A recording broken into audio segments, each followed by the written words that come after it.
Hello everyone, my name is Ibarra. My name is Andrea, Amaya. And I'm Julio, Camacho. This summer we worked with our mentor, Dr. Margolis, in Orthopedics Research Lab.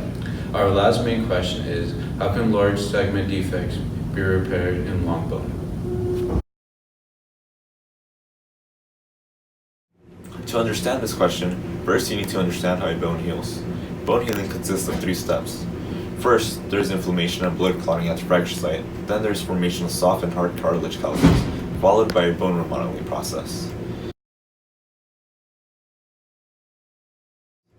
A large bone segment defect is when there is a significant amount of bone missing. The bone can't repair these damages and will fit in with the weak scar tissue, causing the strength of the bone to decrease. There are thousands of cases a year which can be caused by traumatic injury or during surgical removal of a bone segment due to a tumor growing.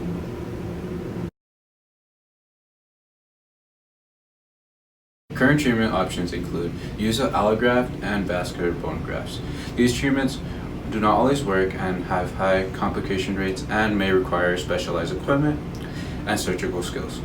For this reason, this lab is working on engineering a way to allow the patient to grow their own bone to fill in the defects. Our lab tries to solve this by inserting a 3D printed scaffold where there is missing bone, secured by rods and screws.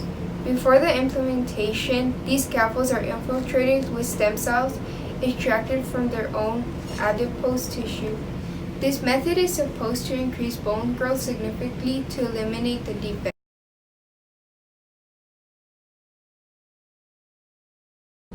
In the cell culture lab, we grow and maintain stem cells extracted from adipose tissue.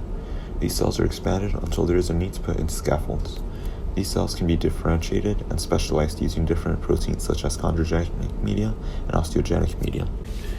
Then for scaffolds, we work together to measure out and mix the reagents to make a paste material. This white paste is used to print the scaffold that will be used in an animal model. We also help to try different materials for the scaffolds by cutting wire-shaped material into small pieces and extruding it into a paste that can be used in a 3D printer to make the scaffolds. We're also collecting and analyzing in vivo bone strain data from test animals, which entails converting the strain into load data, which report how much weight the animal is putting on the implemented scaffold.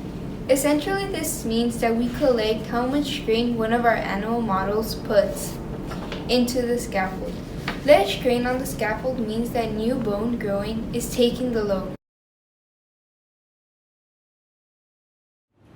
Alright, now to the final questions. Can exercise help the scaffold improve the bone growth? And does the width and the length of the scaffold affect the bone growth? How are scaffolds being created to help long bone segment defects? What materials are being used to create scaffolds that will be dissolvable in the human's body? And my final questions are, is there better tissue in adults to derive stem cells from? And how does mechanical loading affect adipose-derived stem cell